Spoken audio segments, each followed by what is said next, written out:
अस्सलाम वालेकुम, मैं हूं रज़ा मेकन। आप देख रहे हैं IRK न्यूज़। आज इमरान रियाज खान ने कुछ अपडेट्स दी हैं, तो आइए जानते हैं इमरान रियाज खान से आज की अहम अपडेट्स। शहबाज शरीफ साहब फरमाते हैं कि मैंने एक कशकोल तोड़ दिया है, इस कशकोल से हम कहीं के नहीं रहेंगे। ये शहबाज शरीफ साहब ने कहा। डिटेल स्टेटमेंट जो है वो बड़ा लंबा है शहबाज शरीफ का और बड़ा बोरिंग भी है, लेकिन फिर भी मैं आपको बता देता हूँ थोड़ा सा।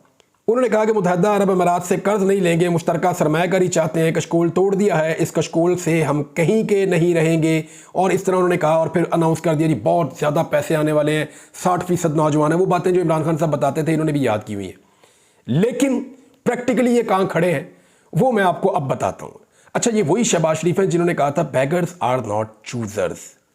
सबसे ज़्यादा मांगने का रिकॉर्ड भी इनका है। दुनिया से सबसे ज़्यादा पैसे मांग कर लाने वाले भी यही लोग हैं, और अब ये दावा कर रहे हैं, हाल ही में इन्होंने पैसे मांगे हैं, बार बार ये पैसे मांगते हैं और दावा ये कह रहे हैं कि मैंने कशकोल तोड़ दिया है। जमात इस्लामी क्या कह रही है? उन्होंने कहा लोगों से कहो कि इन्वेस्टमेंट लेकर आओ पाकिस्तान में और अपनी इन्वेस्टमेंट यहां से ले जाओ। कौन सा इखलाकी जवाब है इस हुक्मरान तबके के पास जो ओवरसीज पाकिस्तानियों से कहते हैं कि आप अपने रेमिटेंसेस भेजें, यानी आप बाहर से पैसा पाकिस्तान में भेजें और यहां पे रखें, और अपने पैसे आप जो जाती हैं वो आप लेकर मुल्क से बाहर चले जाएं। हुक्मरान यही कर रहे हैं ना, प्रॉपर्टीज बाहर है, पैसा बाहर है।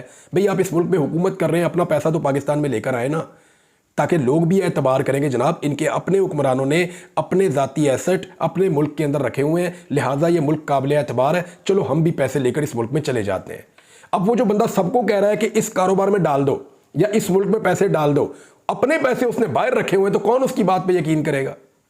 कोई यकीन नहीं करेगा ना। मिसाल के तौर पे मैं आपको ये कहता हूं कि ये फलां कारोबार है, इसके अंदर आप 1 लाख रुपया लगा दें और मैं अपना 1 रुपया उसके अंदर लगाने के लिए तैयार नहीं, या 10 रुपया उसके अंदर लगाने के लिए तैयार नहीं हूं। मैंने अपना सारा पैसा किसी और कारोबार में लगाया हुआ है और आपका कहीं और लगा दूंगा, क्योंकि मैं उसका रिस्क ले नहीं रहा और आपको कह रहा हूं ये रिस्क आप ले लें। तो लोग बेवकूफ़ तो नहीं है। लोग सबसे पहले मुझे ये पूछेंगे कि भाई तू ये बता कि तुमने खुद इसके अंदर कितने पैसे लगाए हुए हैं। तो ये जो हमारे हुक्मरान है जो लोगों को कह रहे हैं पैसा पाकिस्तान लेकर आओ, तो लोग क्यों लेकर आएंगे? अब मैं आपको बताता हूं कि पाकिस्तान में पैसा क्यों नहीं आ रहा और इस वक्त आदादो शुमार क्या है।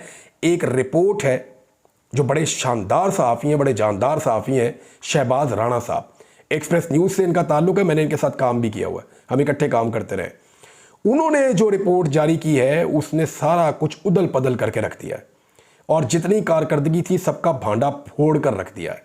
यानी ये बिजली बनकर गिरी है खबर हुकूमत के ऊपर और हुकूमत के जो सहूलतकार हैं उनके ऊपर भी। खबर ये है कि पाकिस्तान के अंदर जो बाहर से लोग लाकर पैसा सरमाया लगाते हैं, सरमायाकारी करते हैं, मुल्क के अंदर इन्वेस्टमेंट करते हैं, वो 50 साल की कम तरीन सतह पर पहुंच गई है। 50 साल का रिकॉर्ड तोड़ दिया शहबाज शरीफ ने। वो कह रहा है कशकोल तोड़ दिया, खबर कह रही है रिकॉर्ड तोड़ दिया। शहबाज शरीफ ने कशकोल नहीं तोड़ा, शहबाज शरीफ ने 50 साल पुराना रिकॉर्ड तोड़ दिया है कि सरमायाकारी पाकिस्तान में इतनी कम कभी नहीं हुई थी जितनी अब हुई है। और सिर्फ अपनी बेइज्जती नहीं करवा रहे, पाकिस्तान के इदारों की आला शख्सियात की भी बेइज्जती करवा रहे हैं। कैसे करवा रहे हैं अभी बताता हूं मैं आपको। सरमायाकारी का हदफ जो है वो पहले ही कम था, 15.1% मुकर्रर किया गया था, लेकिन ये 13.1% रही है। सरमायाकारी जो कम हुई है उसने हुकूमत के कर्जों के ऊपर इन्हिसार में इजाफा कर दिया, ये खबर कह रही है। अब मैं आपको एक इदारे के बारे में बताता हूं। इदारे का नाम है SIFC। इदारे का नाम है SIFC। ये जो इदारा है इसका जो नाम बनता है वो है स्पेशल इन्वेस्टमेंट फैसिलिटेशन काउंसिल। ये इदारा बनाया गया पाकिस्तान में ख़ास मकासद के लिए, और ये जब शहबाज शरीफ साहब PDM की सरकार में वज़ीर आज़म बने तो तब उन्होंने ये इदारा बनाया था। इसमें वज़ीर आज़म होता है, कुछ वज़रा वफाकी होते हैं, आर्मी चीफ होता है और इसमें चारों सूबों के वज़ीर आला भी होते हैं। इसका मकसद ये था कि सरमायाकारों को तरगीब देना कि वो पाकिस्तान में ज़्यादा से ज़्यादा सरमायाकारी करें, और इरादा ये था कि पाकिस्तान में बहुत बड़ी सरमायाकारी लेकर आना। अब ये इदारा बनने के बाद तो सरमायाकारी बढ़नी चाहिए थी ना, तो सरमायाकारी इस इदारे के बनने के बाद बढ़ने की बजाय हुआ क्या, मजीद नीचे चली गई, मजीद डाउन चली गई, बल्कि 50 साल का रिकॉर्ड टूट गया। मामला यह है कि शहबाज शरीफ साहब और इनके साथी और इनकी जो इकॉनमी की टीम है वो इस कदर फारिग है कि वो इकॉनमी को संभाल ही नहीं पा रहे। पाकिस्तान में सरमायाकारों के एतमाद को बहाल कर ही नहीं पा रहे। तो जब वो कर नहीं पाएंगे तो सरमायाकारी नीचे जाएगी ना। अब आर्मी चीफ को भी इसका हिस्सा बना दिया है, हालांकि वो इसमें सिक्योरिटी प्रोवाइड कर सकते हैं या जो उनसे इनपुट मांगी जाएगी वही दे सकते हैं, लेकिन मामला ये है कि अगर ये रिकॉर्ड लगा है तो सबके जिम्मे लगा है फिर। और स्पेशल इन्वेस्टमेंट फैसिलिटेशन काउंसिल इसका नाम है, और इसका जब इजलास होता है तो सबको बुलाया जाता है, लेकिन 25 तारीख को जो इजलास हो रहा है उसमें भी एक अफसोसनाक खबर ये आई है कि एक सूबे के वजीर आला को इसके अंदर माइनस कर दिया गया है। अब तक उनको नहीं बुलाया गया। वो अली अमीन गंडापुर है, पाकिस्तान तहरीक इंसाफ के वजीर आला खैबर पख्तूनख्वा, उनको नहीं बुलाया गया, बाकी सबको बुलाया गया है। और 25 तारीख को मुबैना तौर पे ये मीटिंग होने जा रही है। अब 1973-74 में ये हुआ था कि जो सरमायाकारी की शरह थी वो 13.2% तक पहुंच गई थी, जो बहुत कम थी। 13.2% तक पहुंची थी 1973 में, 74 में, उस साल के अंदर 73-74 का जो साल था, कितनी हो गई थी? 13.2%। और आज कितनी है? 50 साल का रिकॉर्ड तोड़ने के बाद शहबाज शरीफ साहब कह रहे हैं कशकोल तोड़ा है। नहीं जी, आपने रिकॉर्ड तोड़ा है, क्योंकि 50 साल का रिकॉर्ड तोड़ दिया आपने लोएस्ट, कम तरीन सरमायाकारी का जो आपके मुल्क में हो रही है। और स्पेशल आपने इनिशिएटिव्स लिए थे, इसके बावजूद ये हाल किया आपने। नादरीन, आखिरी खबर जो मैं आपको देने जा रहा हूँ ये बहुत इंपॉर्टेंट है।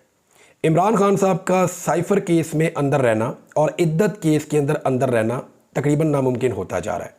अब सिर्फ एक मुकदमा है जिसके अंदर उनको अंदर रखा जा सकता है, वो ये है कि जो ट्रायल कोर्ट में उनका एक केस चल रहा है अलकादर यूनिवर्सिटी वाला, उसमें उनको सज़ा दे दी जाए।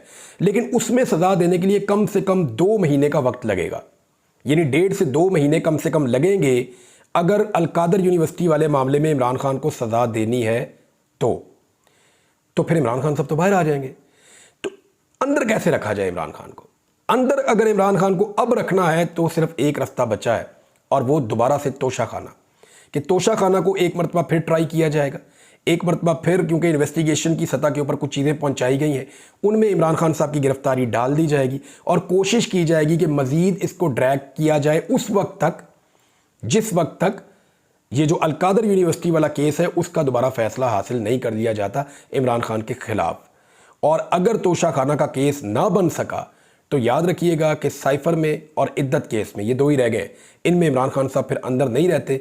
बहुत मुमकिन है या तो वो 1-1.5 हफ्ते में बाहर आ जाएंगे या फिर ये मामला लटक जाएगा आइंदा चंद महीनों तक अगर उनकी नई गिरफ्तारियां डाल दी गई तो। साइफर केस में एक चांस लिया है FIA ने, क्योंकि वहाँ पे chief justice Islamabad high court मौजूद हैं और उनके बारे में तहरीक इंसाफ को ये खदशात है कि शायद वो वापस रिमांड बैक करके और इस केस को दोबारा ट्रायल कोर्ट को भेज दें, इमरान खान को जेल में ही रहने देंगे, दोबारा केस चलाएं नए सिरे से। लेकिन अगर वो ये करेंगे तो ये एक के साथ ये मैच पड़ सकता है, यानी 2 रुकनी बेंच है, एक जज इधर जा सकते हैं, एक इधर जा सकते हैं। ऐसी सूरत में ये मामला जो है वो रेफरी जज को चला जाएगा और बाकी जो 6 जजेस हैं ये वही जजेस हैं जिन्होंने सुप्रीम कोर्ट ऑफ पाकिस्तान को मुदाखलत का ख़त लिखा हुआ है, तो वो तो मुदाखलत होने नहीं देंगे।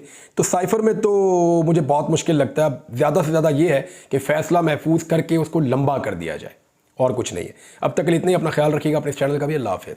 तो नाज़रीन, ये थी आज की अहम अपडेट्स। इसी के साथ अपने मेज़बान रज़ा मेकर को इजाज़त दें। अल्लाह हाफ़िज़।